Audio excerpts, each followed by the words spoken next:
दोस्तों नमस्कार। YouTube channel open secret में आपका स्वागत है। मैं आपका दोस्त आशीष चांद। दोस्तों आजकल हम ब्रह्मा जी से मिलने के जो माइलस्टोन्स हैं उनको स्टडी कर रहे हैं। ब्रह्मा जी हमारे यहाँ पे सृष्टि के भगवान हैं, रचयिता हैं। वो पूरी सृष्टि के, पूरे यूनिवर्स के, पूरे ब्रह्मांड के। और ये जो ओपन सीक्रेट चैनल है ये प्रोफेशनल्स के लिए है।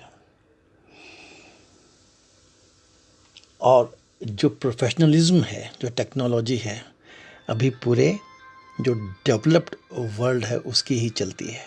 ये तो हमको मालूम है और मान लेना चाहिए। जो ये ऑब्जेक्टिव वर्ल्ड की डेवलपमेंट है ये अधिकतर वेस्ट में ही हुई, जो आज की तारीख में हमारे यहाँ भी चल रही है। ये तो कम से कम एक साफ साफ मानने वाली बात है। तो अगर हम मार्ग की बात करें तो एक तरफ तो हमने ये चीज़ को स्थापित किया है कि भारत की स्थिति को जानना ज़रूरी है, जिसमें भारत की जो सभ्यता है ये पूज्यवादी है, भोगवादी नहीं है। पूरे संसार में वो हमने देखा था। एक हमने ये देखा था कि मैसेंजर्स और मिस्टिक्स द्वारा ही ज़्यादातर डेवलप्ड वर्ल्ड में सभ्यता समझाई जाती है या समझी जाती है। हमारे यहाँ का कॉन्सेप्ट अलग है और बहुत अलग है। इसके बारे में भी हमने थोड़ी बात की है। हालांकि हम प्रोफेशनल्स हैं तो चाहे हम कितना भी अलग हों वेस्ट से, डेवलप्ड वर्ल्ड से, लेकिन हैं तो जुड़े ही, ये भी हम मान के चलेंगे। दोस्तों मैं आपको एक अपने जीवन में से ही छोटे छोटे एग्जाम्पल्स बता के एक चीज़ समझाना चाहता हूँ। मैं एक चीज़ उठा के बाहर लाना चाहता हूँ। Means I want to bring it up to our knowledge. मैं एक कंपनी में काम करता था और वो पंप्स की कंपनी थी। दोस्तों मेरे को उस कंपनी में एक बार एक इंटरनेशनल कैटलॉग मिला तो मैं देख के अचंभित रह गया। पंपिंग के 1000 से ज़्यादा मॉडल उसमें दिखाए गए थे। कुछ प्रोडक्शनाइज हो चुके थे, कुछ नहीं हो चुके थे, लेकिन मैं तो बहुत चक्का रह गया। बचपन में अपने गांव में यदि हमने कभी किसी तरह से कुछ ऐसा किया हो जिसको आज हम पंपिंग से जोड़ सकते हैं तो उसका भी मॉडल उसमें था। कहने का मतलब ये था, मुझे तो ये लगा कि ऐसे दुनिया में कितने भी पदार्थ को, लिक्विड को पंप करने के तरीके हो सकते हैं, सारे के सारे उसमें दिए हुए थे।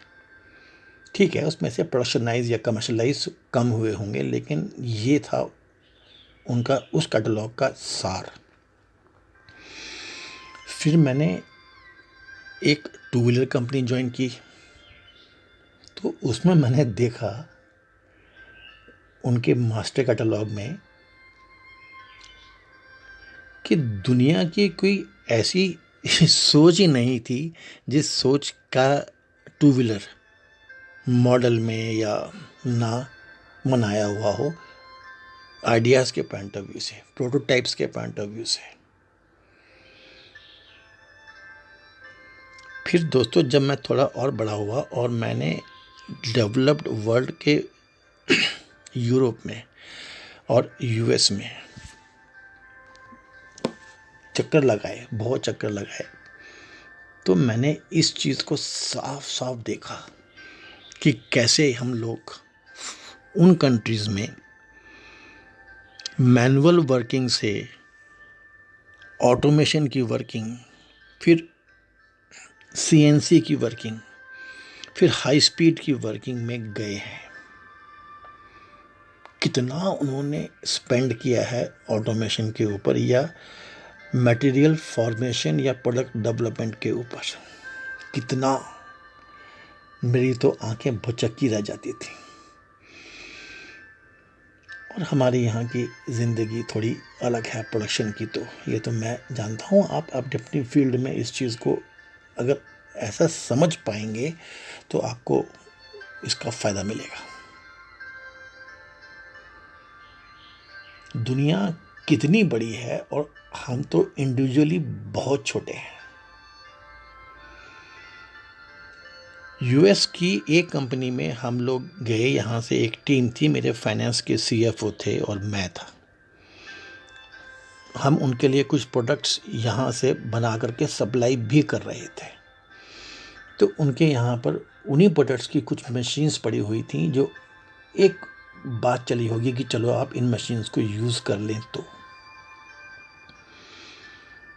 तो मेरे सीएफओ ने मुझसे पूछा, चांद ये मशीन हम ले सकते हैं? तो मैंने उनसे एक ही चीज़ कही, सर इसकी एक एक मशीन में 200 हॉर्स पावर की मोटरें लगी हुई हैं। हमारी तो पूरी प्रोडक्शन लाइन ही 100 हॉर्स पावर में लग जा रही है इसकी।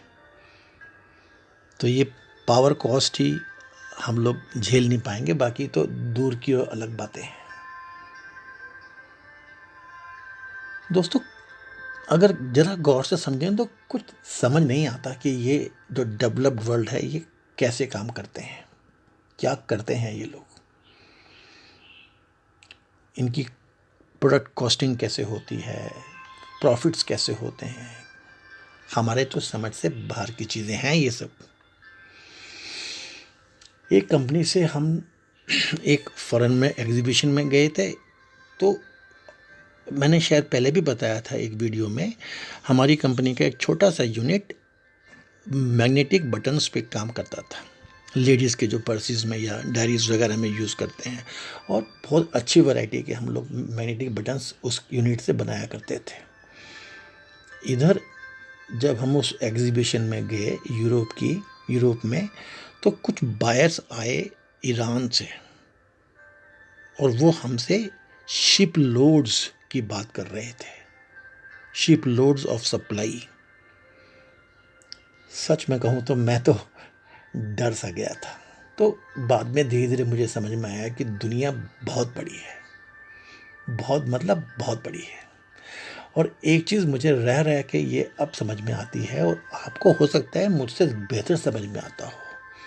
मैं इसको पुनः बताता हूँ कि जैसे वेस्ट को ऑब्जेक्टिव वर्ल्ड की दुनिया साफ साफ समझ में आती है, बहुत ज़्यादा समझ में आती है, वैसे हमें शायद सब्जेक्टिव वर्ल्ड समझ में आता है। जैसे उन्हें मटेरियल, उसकी वैराइटीज़, उसके कंपाउंड्स, उसकी फॉर्मेशन, डेवलपमेंट और कॉस्मॉस के भव्य रूप समझ में आते हैं, हमें नहीं आ सकते। वैसे ही हमें भीतर की दुनिया और उसकी संभावनाएं आदि के भव्य रूप समझ में आ सकते हैं, उन्हें कभी नहीं आ सकते। ये चीज़ आपको समझना जरूरी है। दोस्तों, ये जो दो दुनियाएं हैं हमारी, और मैं उनकी कह रहा हूँ शॉर्ट में, हालांकि हमारे प्रोफेशनल्स और हम तो कहते तो हैं साथ ही में कंधा से कंधा मिला के काम कर रहे हैं, परंतु हो सकता है मैं तो पुराने दुनिया का हूँ। लेकिन एक चीज़ हम इसको ऐसे कह सकते हैं, जो हम अपना अध्ययन कर रहे हैं, कि उनका है चौथा घर और 6वां घर, कॉस्मॉस 6th हाउस और 4th मेंटल हाउस, क्रिएशन का हाउस। और हमारा है 5वां घर और 7वां घर, स्पिरिचुअलिटी का हाउस और निर्वाणिक हाउस। ये तो एक बहुत बड़ी दुविधा हो गई। हम लोग क्रिएशन के हाउस में जैसे ज़बरदस्ती बैठे हैं, अगर हम उनकी टेक्नोलॉजीज पे काम कर रहे हैं, उनको पांचवा घर समझ नहीं आना है, तो चौथे से छठवें में चले गए, पांचवा मिस हो गया। हमको चौथा समझ में नहीं आना है और पांचवें में बैठे हुए हैं तो संपूर्ण नहीं हो पाए। तो यह है देश की नहीं, पूरे दुनिया के प्रोफेशनल्स की व्यथा। दोस्तों, ये जो 7 घर में हमने पढ़ा है, बॉडी, माइंड और सोल एग्रीगेट का स्ट्रक्चर, इसको आप कृपया जानते ही रहिए, क्योंकि बार बार आपको इस मॉडल से ही दुनिया की व्यथा और समस्याएं समझ में आती रहेंगी हमेशा। तो ये तो हुई दोस्तों एक बात। साइंस की बात करें, वैज्ञानिकों की बात करें, तो मटेरियल्स थे। मटेरियल्स में से सबसे पहले अणु आया, कहा गया मॉलिक्यूल, कहा गया कि ये smallest particle of the substance that has all it's physical and chemical properties. फिर दोस्तों परमाणु आ गया, एटम आ गया, परम अणु एटम। फिर कहा गया नहीं नहीं नहीं, उसके आगे हम चले गए हैं, this is the smallest part into which the element can be divided. अपने रूप में किसी भी एलिमेंट को, मटेरियल को हम जो सबसे छोटे पार्ट में डिवाइड कर सकते हैं, उसके बाद वो अपनी प्रॉपर्टीज खो देगा, उसको तो हम एटम कहते हैं। चलो भाई, फिर आगे चले गए हम लोग और कह दिया गया नहीं नहीं नहीं नहीं, एटम के आगे हम जा सकते हैं और इसके अंदर इलेक्ट्रॉन है, प्रोटॉन है, न्यूट्रॉन है, ये सब आगे। सारे इलेक्ट्रॉन्स का एक ही नेगेटिव चार्ज, सारे प्रोटॉन्स का एक ही पॉजिटिव चार्ज, सारे न्यूट्रॉन्स का, प्रोटॉन्स का, इलेक्ट्रॉन्स का एक ही मास, जो इलेक्ट्रॉन का मास वो सारे इलेक्ट्रॉन्स का मास। साइंस तरक्की करके यहाँ तक पहुँच गई। दोस्तों, जरूरी ये नहीं है, जरूरी ये है, मैं ये नहीं कहूँगा दोस्तों, इस चीज़ को यहाँ साफ साफ समझ लीजिए, मैं कोई भारतीय परंपराओं या भारतीय सभ्यता या भारतीय विज्ञान या भारतीय ज्ञान की बात कभी भी ग्लोरीफाई करने के पॉइंट ऑफ व्यू से नहीं कर रहा हूँ। मैं सिर्फ आपको यथार्थ बता रहा हूँ, वैज्ञानिक। ये चीज़ आप कृपया इसको ऐसे ही समझिएगा। हमारे यहाँ तो श्री कृष्ण ने 5000 साल पहले ही रजोगुण, तमोगुण और सत्वगुण की बात अपने शास्त्रों में से निकाल के सामने रख दी थी। और ये तीनों गुण जो हैं ये फोर्सेस हैं, अट्रैक्ट करती हैं। बुद्ध ने तो इनके माप, नाप और पैमाइश डालने की शुरुआत कर दी थी। ये सब मैंने आपको पहले वीडियोस में बताया है। दोस्तों, ये जो भारत है ना, हमारे यहाँ पर जो चीज़ हमारे काम का नहीं है उसको हम फिर किसी एक्सपर्ट पे या ज्ञानी पे छोड़ सकते हैं। जो ज्ञान है हमारे यहाँ, जैसे ऋषि हैं वही करते हैं ये काम, तपस्वी ये करते हैं काम, लेकिन बेमतलब आप सारा ही ये मतलब terms of the scientific terms को पब्लिक को जानने से कोई मतलब नहीं है। इसलिए पब्लिक को कैसे समझाना है कि वो जुड़ा रहे साइंस से। हमारे यहाँ पर इसका एक सोशल इंजीनियरिंग रही है शुरू से। अगर श्री कृष्ण ने या हमारे जनरल पब्लिक को भी, जनरल लोगों को भी रजोगुण, तमोगुण और सत्वगुण की बात मालूम है और ये क्या करता है, तो ये जो डीप साइंस है ये जीवन में काम आती है। इसके ऊपर मैंने आपको भीतर के विज्ञान नामक शीर्षक वीडियो में काफ़ी डिटेल में या शॉर्ट में बताया था। हमारे यहाँ तो कण कण में भगवान की बात की गई है। और दोस्तों, यदि मार्ग पे चलना है तो रिश्तों की स्पष्टता तो जरूरी है।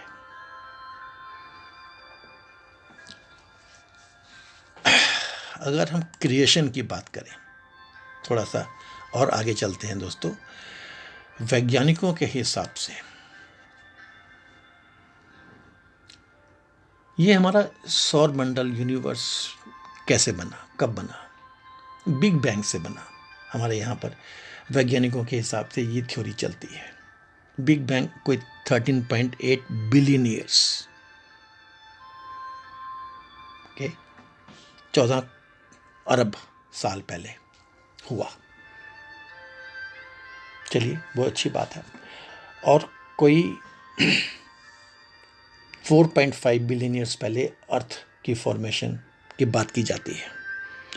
मतलब इतने साल वो जो बिग बैंग हुआ उसके कारण एक्सपैंड होता रहा और बहुत सारे रॉक्स वगैरह स्पेस में उड़ते रहे। उनका काफ़ी रिकॉर्ड मिल जाता है। अगर हम अपने अर्थ की फॉर्मेशन करें तो ये जलती हुई रॉक्स और डस्ट उड़ रही थी स्पेस में, इनके कोलिजन्स हो रहे थे, एक मास मोल्टन रॉक्स का मास सा बन गया था। फिर इसमें कॉस्मिक रेन्स होती रहीं, ब्रह्मांडीय बारिशें होती रहीं। उस समय जो हमारी ये मोल्टन रॉक्स का जो ज़मीन थी, ये इसकी जो रोटेशन थी, ये इसके दिन और रात 6 घंटे के थे। 6 घंटे में ये एक रोटेशन घूम जाया करती थी। फिर इसके टॉप कवर में कॉस्मिक रेंज के कारण मॉइस्चर आया, नाइट्रोजन आई, कार्बन डाइऑक्साइड आई, सरफेस की टेम्परेचर 2000 डिग्री फ़ारेनहाइट थी। दोस्तों, ऐसे काफ़ी डिटेल जमा किए हुए हैं हमारे वैज्ञानिकों ने, और धीरे धीरे हम लोगों ने पूरा अर्थ की फॉर्मेशन, पृथ्वी की फॉर्मेशन आज तक की रिकॉर्ड है, काफ़ी अच्छा डाटा है। कैसे इसमें ओशंस बने, कैसे कैसी मेगा स्टॉर्म्स आती रहीं। दोस्तों, ये टॉपिक में सुनकर के आप बोर ना होकर के ये समझिएगा कि बहुत ज़्यादा ज्ञान विज्ञान के नाम पे हमारे वैज्ञानिकों ने जमा किया हुआ है, और पूरी क्रोनोलॉजी कैसे हम यहाँ तक पहुँचे इसका विस्तार से लिखा हुआ है, बनाया हुआ है, समझाया हुआ है फिर कैसे इसमें जीवन आया, जिसकी हम बात कर रहे थे, जीवन की हम बात कर रहे हैं। फिर उसमें बात आती है, सिंगल सेल की बात आती है, अंडर वाटर कैसे ये बिगिन हुआ, फिर माइक्रोस्कोपिक लाइफ कैसे शुरू हुई, फिर कितने कितने साल बीत के सिंगल सेल बैक्टीरिया में फोटोसिंथेसिस का शुरुआत होना, और फिर बहुत सारे केमिकल रिएक्शन से धीरे धीरे ऑक्सीजन का रिलीज होना समुद्र के अंदर और बाहर भी, और धीरे धीरे जीवन का शुरू होना। ऐसे एक पूरा विज्ञान का एक बृहद चैप्टर सामने निकल के आता है। कितनी बार तो यहाँ पर आइस एज आ गई, कितनी बार फिर रेडिएशंस सूरज की जो पड़ती थी, धीरे धीरे कैसे ओजोन का एक कवच बना, फिर उसके बाद धीरे धीरे कैसे लाइफ सिंगल सेल से आगे बढ़ी, और फिर समुद्र के भीतर, इसको हम फिश ही कहेंगे, और फिश से फिर धीरे धीरे कैसे हम आगे बढ़ के लैंड तक पहुँचे, डायनासोर्स आए, सीड्स आए, कैसे जो पहाड़ बड़े बने उनमें कार्बन डाइऑक्साइड के हिसाब से बर्फ़ जमी, कैसे कॉन्टिनेंट्स आपस में जुड़ जुड़ के बने, और कैसे आज से कोई 50 लाख 5 से 6 मिलियन ईयर्स पहले पहले ह्यूमन फॉर्म में आदमी की उत्पत्ति मानी जाती है। उसके बाद फिर से आई कितनी बार, क्या कुछ हुआ, और फिर धीरे धीरे कहते हैं कि इंसान का जन्म हुआ। ये एक पूरी एक थ्योरी है वैज्ञानिकों के हिसाब से।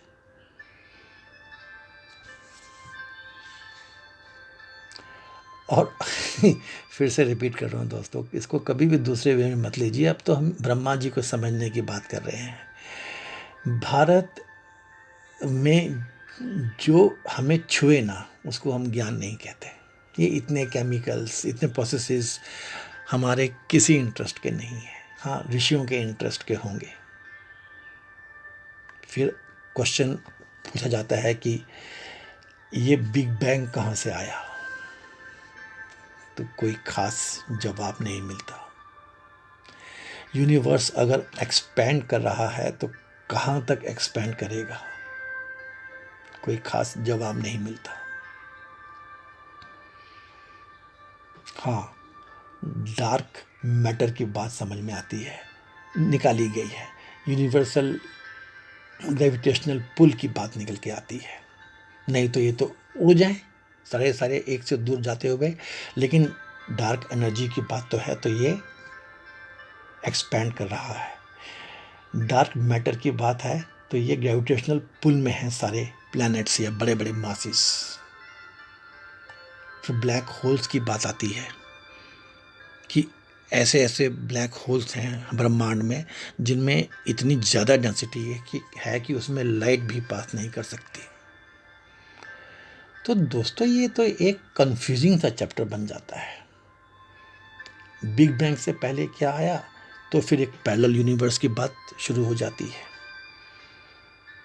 बबल यूनिवर्सेस की बात शुरू हो जाती है। इस पे थ्योरीज है, और ये भी कहा जाता है कि हमारा जो यूनिवर्स है ये एक बबल में एनवलप्ड है। तो ये जो वैज्ञानिकों वाली बातें हैं ये काफ़ी हद तक बस चल रही हैं आगे। इसका अपनी प्रमाणता है और इसकी अपनी ग्रेटनेस है, लेकिन ये बात हमें समझनी है दोस्तों कि हमारे यहाँ जो है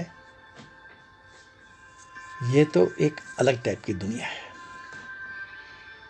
हमारे यहाँ तो वो है जो आम आदमी की समझ में आए और उसके काम का हो, उसको उससे फ़ायदा हो, उसको वो उसके लिए वो एक भार ना हो, नॉलेज बैंक ना हो, उसका ज्ञान का, उसके प्राण का, जैसे मैंने बताया था, उसमें उसका फ़ायदा हो। हमारे यहाँ पर जो प्रावधान है या जो धारणाएं हैं या जो समझ है वो चक्रवाती है। हमारे यहाँ पर युगों का प्रावधान है, मनमंत्रों का प्रावधान है, कल्पों का प्रावधान है। हमारे यहाँ पे जब ब्रह्मा जी सो जाते हैं तो प्रलय आ जाती है और पूरा का पूरा जो सृष्टि है ये सो जाती है, और जब ब्रह्मा जी जागते हैं अगले कल्प में तो फिर वो सृष्टि वहाँ से फिर शुरू हो जाती है। तो ये चीज़ एक बिल्कुल अलग तरह से है हमारे यहाँ पे। और जैसे मैंने आपको बताया था कि मैंने तो कुछ लोगों से मिला भी हूँ, और कितनी बातें आज की तारीख में निकल के आई हैं कि हमारे यहाँ से जो ज्ञान के भंडार हैं उनको तो चोरी किया गया है या उठा के ले जाया गया है, तो पता नहीं। और दोस्तों एक बात ये भी हम जानते ही हैं कि विज्ञान तो पहले इंट्यूजन से ही शुरू होता है।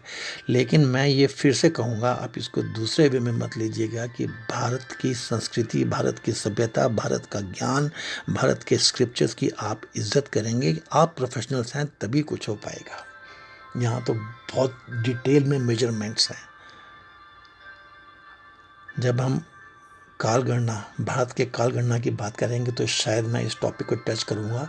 अभी तो मैं आपको बता रहा हूँ कि अगर हम ब्रह्मा जी की बात करें जिनका कार्य सृष्टि निर्माण का है, तो एक पूरा का पूरा सिस्टम विज्ञान हमारे वैज्ञानिकों का है। और वैज्ञानिक जो हैं वो चाहे हम काम कर रहे हों, करने की बात कर रहे हों, चाहे वो वेस्ट में हो रहा हो, डेवलप्ड वर्ल्ड में हो रहा हो, जो हो रहा है मैंने आपको शॉर्ट में बताया। अगर हम अपने ग्रंथों में से निकालें तो ये ब्रह्मा जी का जो काम है ये बहुत ही अलग वे में इसको डील किया गया है। हाँ, जो ये विज्ञान से निकला है आज तक का भी, इसके जो क्वेश्चंस निकल के आते हैं, जो अनआंसर्ड प्रॉब्लम्स निकल के आती हैं, उनका सबका आंसर हमारे सिस्टम में स्वतः ही मिल जाता है एक आम आदमी को भी। और पूरी कैलकुलेशंस हैं। एक कल्प का मतलब क्या है, कितने कल्पों में एक युग का मतलब क्या है, युगों को कैसे बांटा गया है, क्यों ऐसे बांटा गया है, कितने युगों में एक मनमंत्र बनता है और क्यों बनता है वो मनमंत्र। इसकी कैलकुलेशन आप भी देखिए, मैं भी बताऊंगा आपको। आप प्रोफेशनल्स हैं, थोड़ा आप समझिए कितने मनमंत्रों से एक कल्प बनता है, फिर क्या प्रलय है, क्या महाप्रलय है, और कैसे हर प्रलय के बाद जब सृष्टि का निर्माण होता है, जब सृष्टि स्वतः जागती है वापस, तो क्या होता है। तो एक तो महाप्रलय के बाद जब हमारी सृष्टि जागती है, मतलब दोबारा निर्माण होता है, तो हर चीज़ का निर्माण की बात ऐसे कही गई है जिसको हम कह सकते हैं कि आम आदमी को भी, एक नॉर्मल आदमी को भी समझ में आ जाएगी। अच्छा, ऐसे अपने आप को रिवर्स ट्रैक करेगा अगर अपनी ज़िंदगी के बारे में, तो अपने सॉफ्ट को, तो उसे समझ में आने लग पड़ेगा कि इतना साफ, इतना क्लियर बताया गया है। और जब हम हर प्रलय के बाद जागने की बात करते हैं, तो फिर ये, जब महाप्रलय के बाद जागने की बात करते हैं कि जब सृष्टि का पहला निर्माण हुआ, तो ये जो हमारे भगवान थे, या ये जो हमारे भगवान ही बोलो उनको, इनके बीच में क्या हुआ, क्या चक्र चला। तो life, the birth of existence में उसको कवर करेंगे हम लोग। वो भी अपने में एक बहुत ही बृहद चैप्टर है, समझने वाली बात है, एंजॉय करने वाली बात है। अगर आप वैज्ञानिकों के हिसाब से सिर्फ प्लैनेट अर्थ की फॉर्मेशन की बात भी सुनेंगे तो आपको लगेगा ठीक है, अच्छा है, लेकिन आपके काम का क्या है उसमें। वैसे ही हमारे भारतीय संस्कृति, सभ्यता, ज्ञान के हिसाब से अगर हम जीवन की उत्पत्ति और फिर महाप्रलय के बाद पहली बार जीवन की उत्पत्ति में हमारे भगवान जी ने क्या किया, क्या क्या हुआ, उसको जब समझेंगे तो आपको शायद थोड़ा बहुत ड्राई हो सकता है, लेकिन बहुत अच्छा भी लगेगा। मेरा तो यही मानना है। तो दोस्तों, अब हम अगले वीडियो से शुरू करेंगे कि हर प्रलय के बाद जब ब्रह्मा जी जागते हैं और फिर से अगले मनमंत्र का निर्माण हो रहा होता है, तो क्या होता है उस समय हमारे विष्णु पुराण के हिसाब से। आशा करता हूँ आपको वो चीज़ बहुत अच्छी और बहुत ग्रेट लगेगी। और सबसे बड़ी बात तो ये है कि कैसे 10 शब्दों के श्लोक में इतनी बड़ी क्रिएशन की कॉन्टिन्यूटी को समझा दिया गया है। इतनी संक्षिप्त विवरण, इतना अच्छा, ये है इसमें एंजॉय करने वाली बात और ज्ञान को समझने वाली बात भी। तो इस इंट्रोडक्शन के बाद आज तीसरा वीडियो है इस पे। अब हम विष्णु पुराण की जो वो 11 श्लोक मैंने ओपन सीक्रेट ने आपके लिए ढूंढे हैं, उनकी बात करेंगे अगले वीडियो में। दोस्तों, आशा करता हूँ कि आपको ये कंटेंट अच्छे लगे होंगे। कृपया हमें लाइक कर दीजिएगा। हमने अपने पिछले 3 वीडियोस में कोशिश की है कि जो हम कहते हैं कि ब्रह्मा जी तक ऐसे ही मत पहुंच जाओ, एक स्टेप में थोड़ा सा विस्तार में उससे पहले समझो कि ब्रह्मा जी क्या है हमारे भारतीय सभ्यता के हिसाब से। तब जब आप ब्रह्मा जी के बारे में ब्रह्म सूत्र भी पढ़ोगे तो आपको ज़्यादा समझ में आएंगे, ज़्यादा आपकी इज्जत बढ़ेगी हमारे देश के बारे में। That is how and why open secret is for Indian professionals. Thank you so much, friends. May God be with us all. May God help us all. Thank you, friends.